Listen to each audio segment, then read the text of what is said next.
Bonjour et bienvenue dans un autre épisode de Dans la tête avec Dominique. Aujourd'hui, nous continuons la partie 2 sur l'attachement anxieux.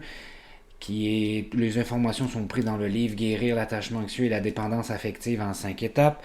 Et justement, on dit souvent que le style d'attachement anxieux, on va utiliser plutôt le terme une dépendance affective. Les gens avec ce style d'attachement-là, souvent, elles vont pousser à rechercher constamment l'approbation et la présence rassurante de l'autre, devient réceptif aux moindres signes pouvant être interprétés comme un rejet, vont imaginer les pires scénarios, vont douter sans cesse, une remarque anodine va prendre des proportions énormes. Un simple message qui n'est pas répondu va suffire pour faire paniquer la personne. Ils vont ressasser chaque mot et chaque geste. Souvent, avant d'aller se coucher, ils vont penser à ça tout le temps. Vous savez que les peurs sont irrationnelles. En fait, les personnes vont savoir que c'est des peurs irrationnelles. Ils savent que c'est rationnel, mais c'est plus fort qu'eux. C'est une peur constante que le partenaire nous laisse tomber. Cela peut rendre hypervigilant et excessivement préoccupé par les actions et les sentiments de l'autre. Un simple sourire ou un changement d'humeur peut être un signe d'acceptation ou bien de désapprobation, ce qui pousse à redoubler d'efforts dans le but d'avoir l'approbation de l'autre. Il va être caractérisé par une peur de l'abandon, un fort besoin d'être rassuré et un malaise face à une trop grande indépendance dans la relation. Il va avoir des difficultés à faire confiance aux autres, crainte d'être à nouveau blessé, trahi, abandonné. Ils ont une faible estime de soi, sentiment d'être indigne d'amour. Ils vont avoir une crainte constante d'être laissés seuls. Ils vont avoir une envie de proximité et d'intimité. Ils vont avoir une incapacité à être seuls. Un besoin constant d'être rassuré. On s'entend, cela, ça varie d'une personne à l'autre et d'une relation à l'autre. Ils n'ont pas toujours toutes ces caractéristiques-là, puis ça ne veut pas nécessairement dire qu'ils les ont à chaque fois, dans chaque relation. Il faut comprendre ici que chaque personne est unique dans son propre vécu. Puis là, je vais donner un peu d'informations sur lorsque nous tombons amoureux. C'est un petit peu plus neurologique. Il y a une tempête de dopamine qui inonde le cerveau. Cela crée une euphorie et beaucoup de plaisir, qui nous pousse à rechercher cette sensation-là constamment.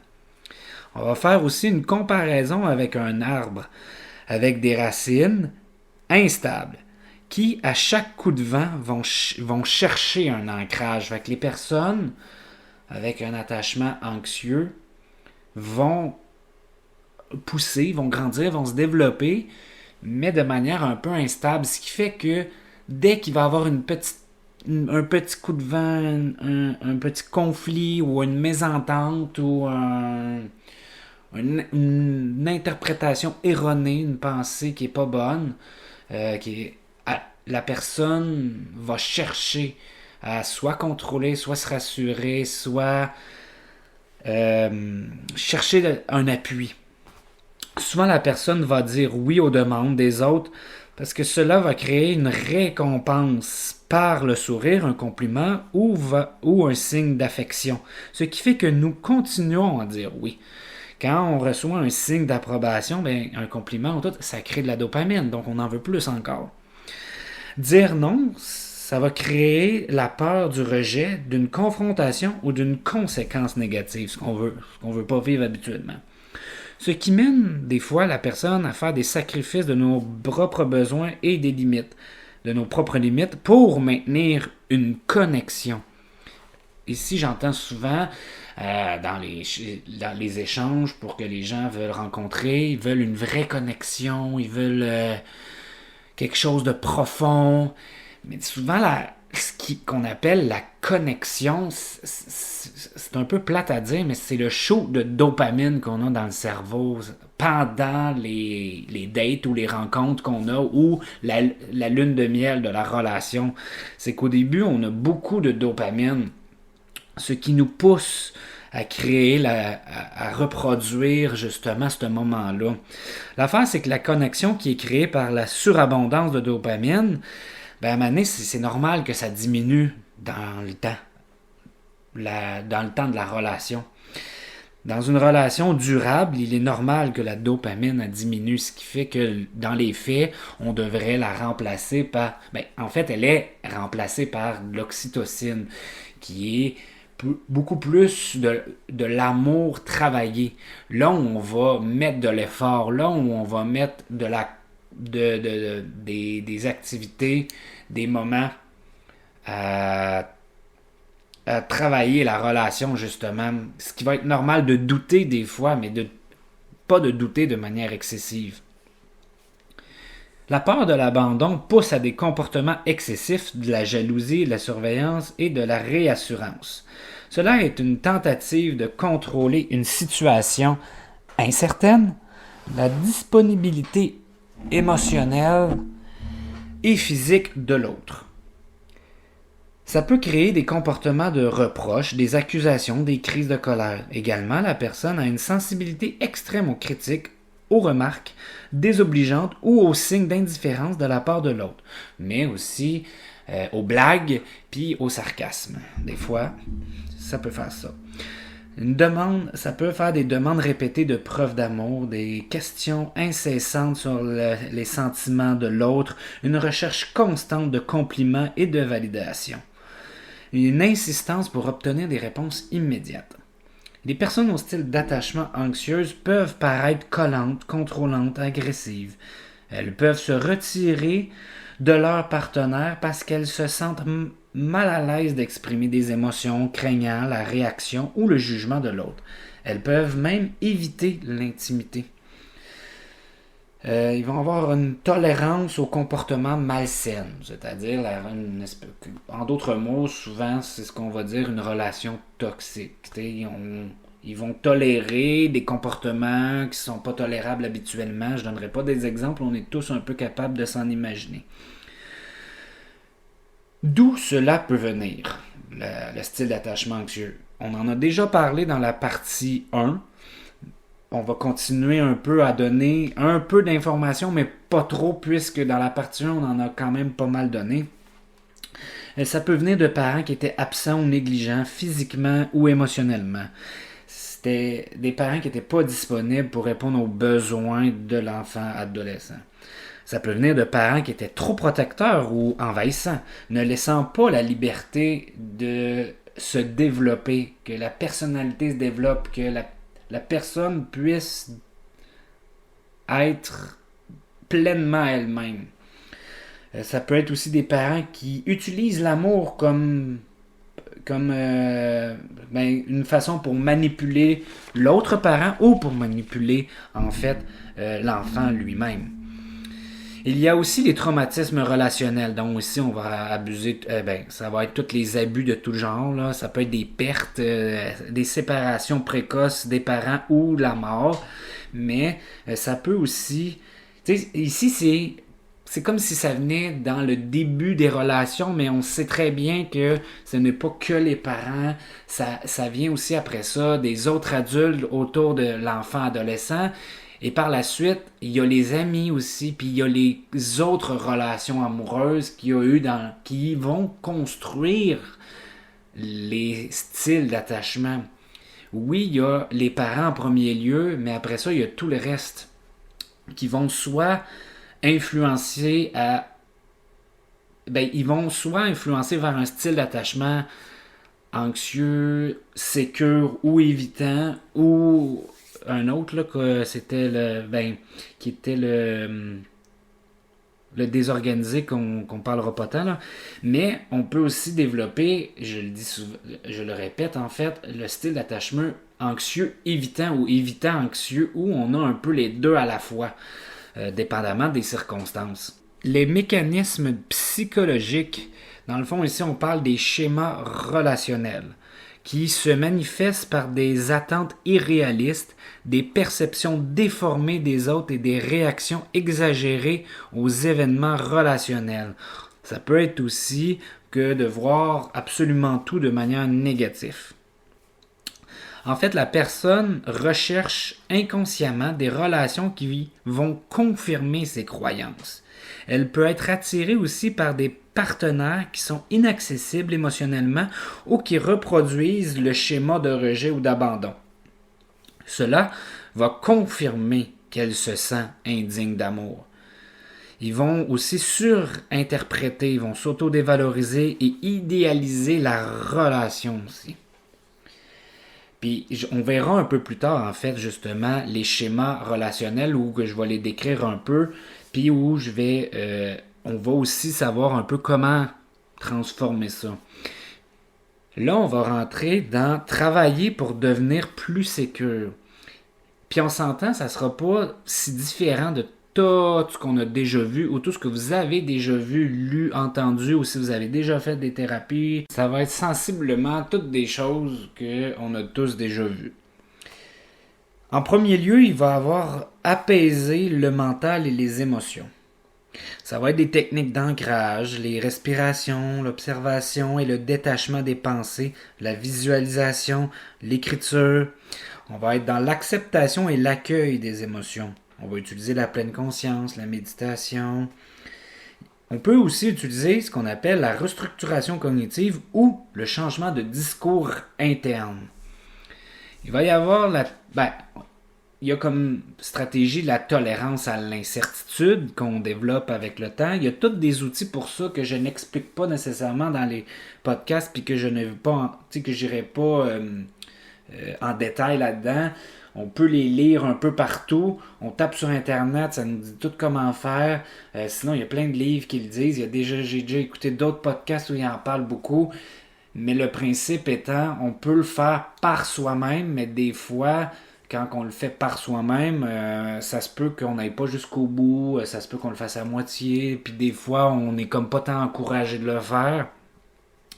Et c'est beaucoup plus justement dans des moments de consultation, de thérapie où on explore plus les outils, puis en plus on est deux, ce qui fait que la personne aidante va expliquer, va décortiquer, va pousser la personne, va aider à remplir la personne les outils, puis à pratiquer ces outils-là. La personne repart, elle essaye chez elle de les faire, et à la rencontre d'après, elle revient, puis on fait un retour sur qui s'est passé, sur l'utilisation de l'outil, et on fait des liens, puis on continue d'avancer, puis on va un peu plus loin à chaque fois. C'est pour ça que je les nomme, mais je vais pas les décrire tant que ça. Fait que tu sais, la tolérance à l'incertitude, j'ai des outils pour ça. Il y a une feuille qu'on remplit sur un niveau de, mettons, de l'acceptation du sentiment d'insécurité, mettons, ou de l'incertitude, puis après ça, c'est apprendre mais en fait, c'est qu'on utilise plusieurs outils en même temps. Fait que pour tolérer l'incertitude, il faut apprendre à accepter les émotions. Il faut apprendre aussi à se regarder, puis à probablement changer notre discours interne pour en arriver à tolérer l'incertitude. Il y a aussi les techniques d'exposition graduelle aux situations anxiogènes. En deuxième lieu, on va renforcer l'estime de soi. Bon, c'est un concept quand même, c'est difficile un peu, mais on peut commencer justement à s'accepter tel que l'on est. On développe l'autocompassion qui est de remplacer les critiques par des paroles plus encourageantes, se féliciter, se pardonner des erreurs. Ça peut être aussi prendre soin de soi. Ça va être faire des activités pour soi, respecter ses limites et ses besoins. Se rappeler que vous n'êtes pas seul et que tout le monde traverse des épreuves, ça peut être aussi de demander de l'aide. On va transformer ces schémas relationnels. C'est un petit peu ici qu'on rentre dans les schémas. Il y en a 3. En premier, il y a le schéma de l'abandon de la méfiance. En deuxième, il y a le schéma de la dépendance affective, qui lui se caractérise par un besoin excessif d'attention et de validation de la part de l'autre. Ça va être un besoin primaire de sécurité, d'approvisionnement émotionnel. À l'origine de la dépendance affective se trouve un besoin fondamental de sécurité émotionnelle, souvent lié à des expériences précoces de soins insuffisants ou inconscients. Il y a la peur de l'abandon. Les personnes avec un attachement anxieux peuvent avoir une peur intense d'être abandonnées ou rejetées par leurs proches, ce qui les amène à chercher constamment la proximité et l'approbation. Il y a développement de comportements de recherche de réassurance pour apaiser leur anxiété. Des individus avec un attachement anxieux peuvent développer des comportements de recherche de réassurance comme demander constamment des affirmations ou des preuves d'amour. Difficulté à établir des limites. La dépendance affective peut entraîner une difficulté à établir et maintenir des limites saines dans les relations car la personne craint souvent que l'éloignement ou la confrontation conduisent à l'abandon.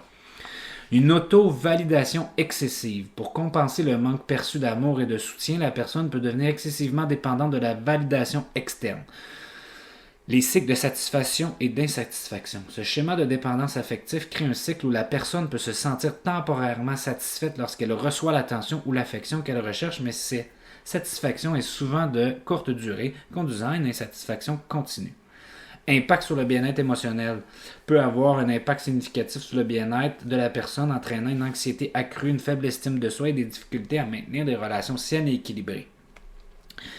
Puis en dernier lieu, il y a le schéma du sacrifice de soi, qui lui, c'est un besoin excessif de plaire. Les individus avec un attachement anxieux peuvent ressentir un besoin excessif de plaire aux autres, souvent au détriment de leurs propres besoins et désirs. Il va encore avoir la peur du rejet et de l'abandon.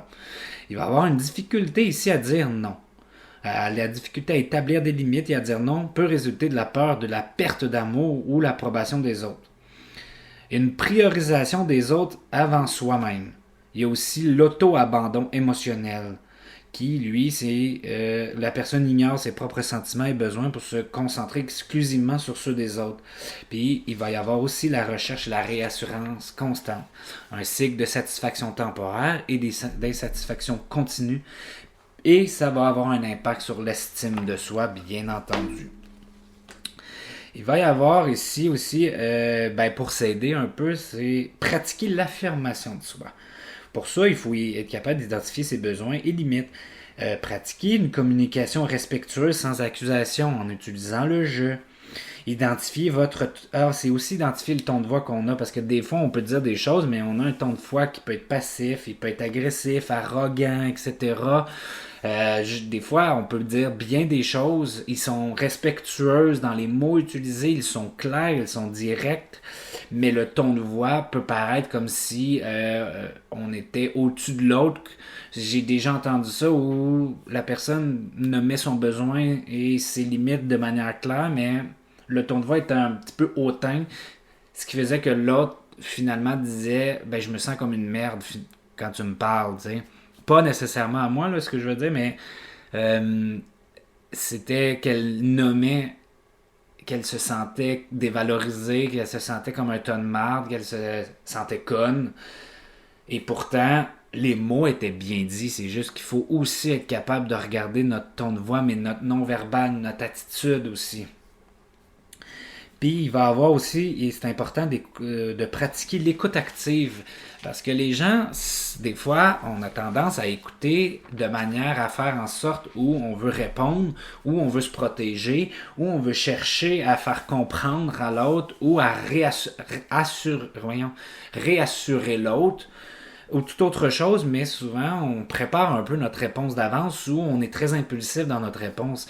Tandis que l'écoute active, dans le fond, c'est simplement d'écouter, d'être là, de poser des bonnes questions pour que l'autre puisse continuer à exprimer son idée, mais ça peut être aussi de garder des moments de silence, puis faire d'utiliser du non-verbal pour montrer à l'autre qu'on l'écoute, mais c'est d'attendre son tour aussi, c'est d'être capable de taire ce qui se passe dans notre tête pour être simplement présent avec l'autre et non d'essayer de penser à plein de choses.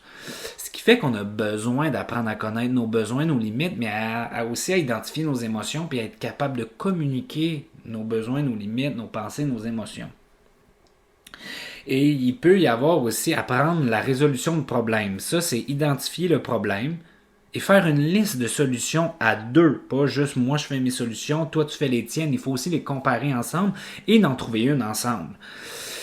Ce qui est important d'identifier aussi la responsabilité de chacun dans la situation. Parce que c'est pas juste la faute d'un, mettons, c'est pas juste la responsabilité d'une personne ou de l'autre. Il y a, dans une situation, nous sommes toujours deux personnes dans une relation, ce qui fait que, quelle est la responsabilité de chacun là-dedans, puis qu'est-ce qu'on est prêt à faire pour.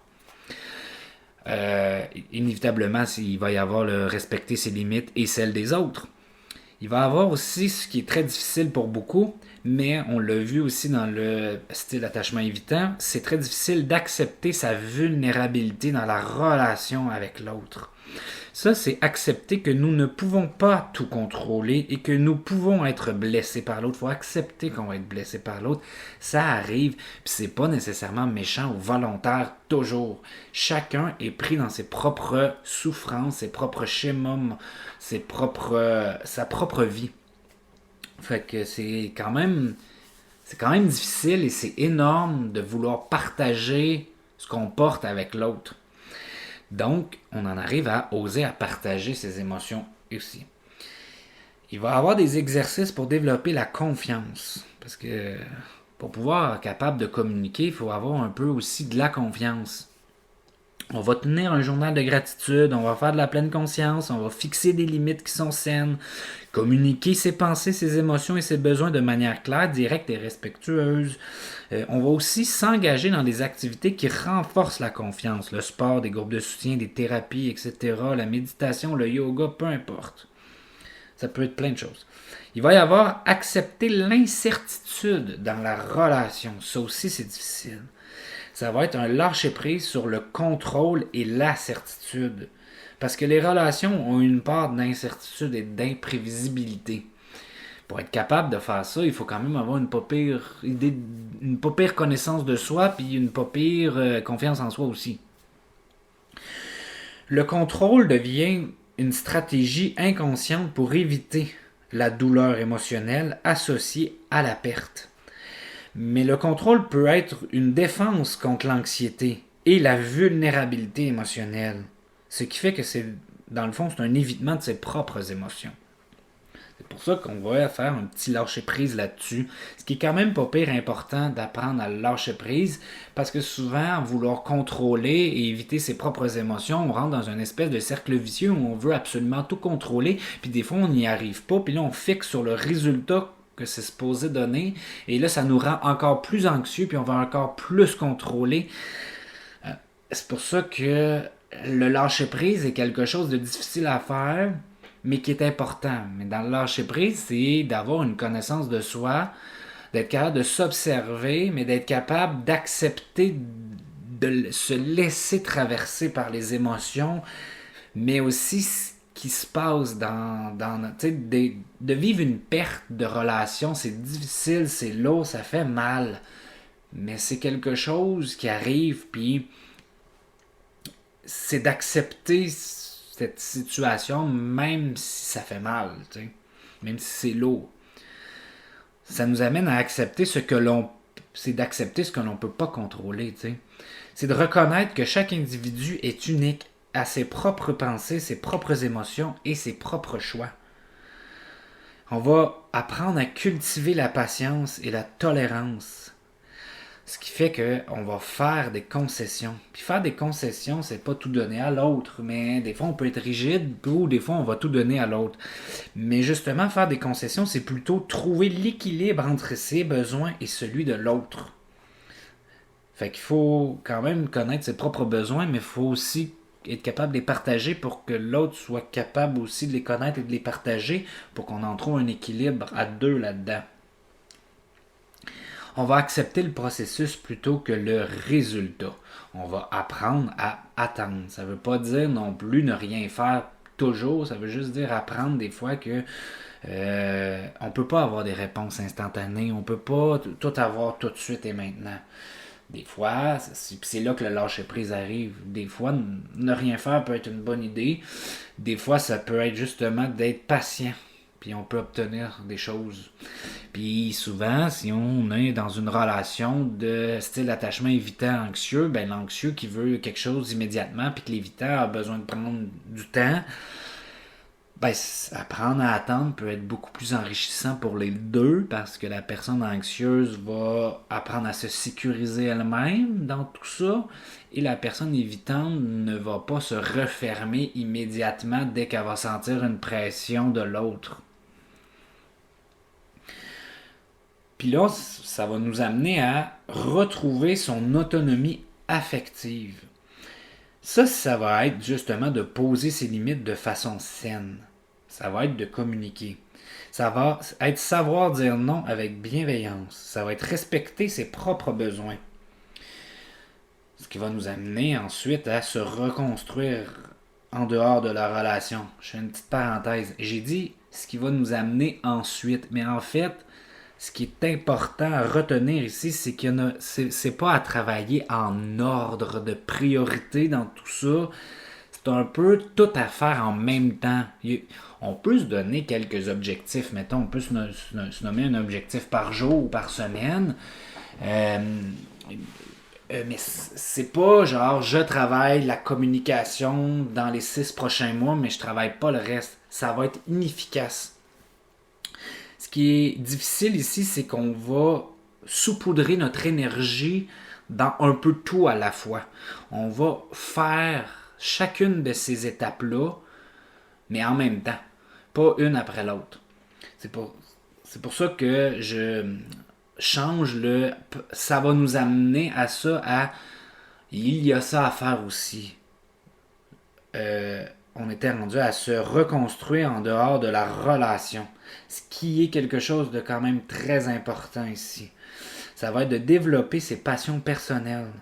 Ça va être d'entretenir ses amitiés. Ça va être aussi de prendre soin de soi. Tu sais, prendre soin de soi, ça va être de répondre à ses propres besoins. Des fois, j'ai envie de manger telle affaire, toi, t'as pas envie de manger ça, ben c'est correct, on a le droit de manger des affaires différentes. Moi, j'ai envie de faire telle activité, toi, t'as pas envie, cool. Moi, j'ai envie de la faire, je vais la faire avec mes amis ou je vais la faire seule. Puis on va partager autre chose ensemble, c'est pas grave. Et c'est là que ça a un lien, se reconstruire en dehors de la relation. Puis l'autre point, c'est trouver l'équilibre dépendance-indépendance. Ici, ce qu'on veut, c'est qu'il n'y ait pas de fusion, mais qu'il n'y ait pas non plus de l'isolation. On ne veut pas s'isoler. Ça va être, dans le fond, prendre le temps et se ressourcer en dehors de la relation. Ça va être de communiquer ouvertement et honnêtement avec son partenaire. Ça va être de respecter les limites de chacun. Ça va être de cultiver des intérêts communs tout en préservant ses propres passions. Ça va être de pratiquer l'interdépendance mature, ce qui veut dire être lié sans être prisonnier, être ensemble tout en restant pleinement soi-même. Ça, ce que ça veut dire, c'est que, comme on a nommé tantôt, c'est que chaque individu est unique. Chaque individu a ses propres pensées, ses propres émotions, ses propres choix. Et c'est ce qui m'amène à dire que dans une relation de couple, ça va être un calcul mathématique complexe qu'on appelle 1 plus 1 égale 3. C'est que le 1 plus 1, c'est les deux individus sont uniques, globales, ils sont entiers. Ils ont leur propre vécu, leurs propres activités, leur propre vie, leurs propres amis, leurs propres intérêts, etc. Ils sont autonomes. Mais là, on ajoute on ajoute ce qu'on appelle une dynamique, une relation. C'est pour ça qu'on appelle ça le 3. Pourquoi le 3? Parce que nous créons comme une espèce de liaison, une troisième personne qui est la dynamique relationnelle entre les deux. Ça, c'est-à-dire ce qu'on partage, c'est-à-dire la communication. Quelle est la dynamique qu'on crée entre nous? C'est quoi la communication? Comment qu'on résout nos conflits, nos problèmes, nos différends? C'est quoi nos intérêts communs, nos points communs? Puis quand on a des divergences, comment qu'on fait pour en parler? Comment qu'on les résolue? Comment qu'on fait pour passer, améliorer quelque chose? Ça va être les projets communs qu'on a. On a des projets individuels, mais on a des projets communs. Là, c'est là qu'on va parler de projets communs. Oui, les enfants, la famille, la maison, les voyages, mais ça peut être aussi faire du sport, avoir des amis communs, comme avoir des amis individuels, là. Ça peut être aussi avoir des activités du style, ça peut être faire du camping, ça peut être faire un sport en groupe, ensemble, comme la randonnée, mettons, ou ça peut être juste aller au restaurant ensemble, comme on peut y aller tout seul aussi, là. C'est là que on n'a pas besoin nécessairement d'avoir un style d'attachement ancré comme étant évitant ou anxieux, là, parce qu'on peut, comme je disais, il y a une espèce de nuance quand on est dans un style d'attachement qui n'est pas nécessairement toutes les caractéristiques, puis sont pas d'une intensité élevée à chaque fois non plus, là. Mais tu sais, ça m'amène à dire justement que c'est compliqué les relations amoureuses et on n'a pas besoin d'avoir un style d'attachement genre full anxieux pour être en fusion avec l'autre et de pas être capable d'avoir sa propre vie, tu sais. Des fois, simplement être en relation nous amène à s'oublier un peu des fois. Et ça crée des dynamiques où il y a des frustrations, où il y a des non-dits, il n'y a pas de communication, où il y a un arrêt de la communication, où on accumule des frustrations, puis ça change la dynamique relationnelle. Puis des fois, ça peut venir justement, ça peut venir juste d'événements extérieurs, tu sais, une perte d'emploi qui nous amène temporairement à vivre à être un peu déconnectés l'un de l'autre. Puis ce qui est normal, mais des fois, c'est comment on va se reconnecter l'un à l'autre après l'événement. Tu sais. Des fois, on n'y arrive pas. Ça peut être aussi, justement, on avait une belle relation, on communiquait, on avait des intérêts communs, on avait une vie amoureuse, on a eu des enfants, on s'est occupé des enfants, puis on est devenu un peu des colocs parce qu'on était plus dans les tâches et responsabilités. On a accumulé des frustrations, on s'est un peu perdu de vue. Rendu là, des fois, ça amène tout ce qu'on a, ça amène une perte de soi, une perte de connexion avec l'autre aussi. Et c'est d'être capable de retrouver tout ça. Là, j'ai nommé des exemples là, qui n'est pas nécessairement juste du style d'attachement, parce que 1 plus 1, ça va, dans une relation, va toujours égaler 3 parce que chaque personne va rester un peu soi-même tout en changeant un peu quelque chose parce qu'on vient de créer une nouvelle dynamique relationnelle où je ne peux pas toujours être moi-même, mais en même temps, je dois rester moi-même parce que justement, quand on est en relation avec quelqu'un, ben, on tombe en amour logiquement, on est attiré par la personne que tu as rencontrée, que tu es, et non la personne que je veux que tu deviennes. Il va y avoir à faire des concessions, un peu comme je disais tantôt, trouver l'équilibre entre je reste moi-même, mais je crée aussi une nouvelle part de moi-même qui est en relation avec quelqu'un, tu sais. Fait que, mais ça arrive à tout le monde, même pour des styles d'attachement sécure, là. Puis le dernier point, ben ça va être, c'est un peu ce que je viens de nommer longtemps, c'est de maintenir son individualité dans le couple. C'est de rester soi-même. Avec quelques changements parfois, ce qui est normal, là. Mais de changer complètement, ça, c'est pas normal. Mais de changer un peu, c'est normal. Mais c'est d'être capable d'avoir ses propres rêves quand même. Il y a des rêves individuels, il y a des rêves communs. Des activités individuelles, des activités communs. Des amis individuels, des amis communs. Et etc. Fait que c'est un peu ce qui va conclure. C'est un podcast beaucoup plus court. Parce que les solutions, mettons, ou les stratégies ou les techniques, peu importe comment on veut les appeler, revient un peu le même, peu importe quand même la difficulté ou le défi rencontré dans nos vies, on revient souvent à la même base. Puis ça change quand même beaucoup de choses dans nos vies. Ce qui est important, c'est pas de l'utiliser de manière temporaire, juste quand on va mal, c'est de l'utiliser quand on va bien. C'est d'ancrer ça dans des routines de vie qui n'est pas nécessairement obligé de chacune d'entre elles, c'est tous les jours, mais certaines oui, comme un journal de gratitude. C'est important de l'utiliser quand même souvent dans une journée. Si, mettons, vous allez en consultation ou en thérapie, peu importe le nom qu'on y donne aussi, puis que les outils, on donne des outils, mais qu'on les utilise pas, puis qu'on attend que ça aille mal pour les utiliser, souvent, ça va être très peu efficace, puis on va avoir l'impression de vivre des échecs, puis de la déception, parce que on va penser que ça sert à rien, ou que ça marche pas. Mais c'est quelque chose qu'il faut utiliser quand même au quotidien, justement, quand ça va bien, pour qu'ils deviennent intégrés en nous, puis que ça devienne comme un automatisme de les utiliser sans utiliser l'outil en tant que tel. Là, ce que je veux dire par là, c'est souvent les outils, c'est une feuille ou c'est des pratiques avec la personne aidante. On peut pas tout reposer sur les consultations pour travailler sur soi. Il faut être capable de le faire par soi-même en dehors parce que la personne, un moment donné, elle sera pas toujours là. Le but, c'est pas de payer toute une vie quelqu'un qui nous aide. T'sais. Puis l'autre, c'est des fois, c'est des documents qu'on donne, des feuilles ou des objets.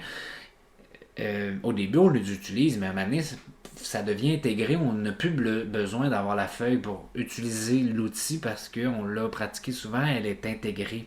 C'est un peu la même chose dans les relations. Tous les outils qu'on donne pour travailler d'autres défis de la vie, comme, mettons, je vais donner l'anxiété. Tu sais, l'anxiété se rapproche quand même du style d'attachement anxieux. C'est un peu le même mot. Fait que ça va être sensiblement les mêmes techniques, les mêmes apprentissages, bon, j'ai oublié le mot, mais je l'ai dit souvent tantôt. Les mêmes adaptations, mêmes stratégies. Fait que c'est pour ça que je reste pas trop longtemps dans ce podcast-ci dessus, parce que j'ai un autre podcast à vous partager sur l'anxiété où là, je vais expliquer quand même toutes ces mêmes techniques. Fait que c'est ce qui met fin à ce vidéo.